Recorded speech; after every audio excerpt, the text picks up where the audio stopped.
So one of the coolest things they've added to the Aristo 2 is actually the facial recognition. Let me show you a quick test. Right now my face is already added. Tap the icon right here to try again. So tap the icon, facial recognition, I'm in the phone. So double tap it to turn off.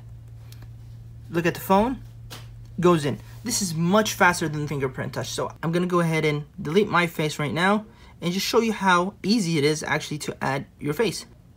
So start, put your entire face into the camera, and then it'll tell you to just go different sides so you can get the full. Now your head up and down, left and right. That's it. So now it gets the full face. We're ready to use.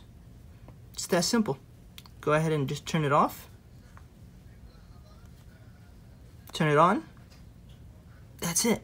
That's how simple it is. So very amazing technology that was added to the LG Aristo 2. I love it. At the beginning, I didn't think it was worth the upgrade to the LG Aristo. After using the facial recognition and seeing how fast the phone is, it is actually worth the $59 upgrade. If I forgot to talk about anything you want me to talk about in the full review, please mention that in the comments. Give this video a thumbs up if you think about getting the LG Aristo 2. And don't forget to subscribe so you can be notified when the full review is up.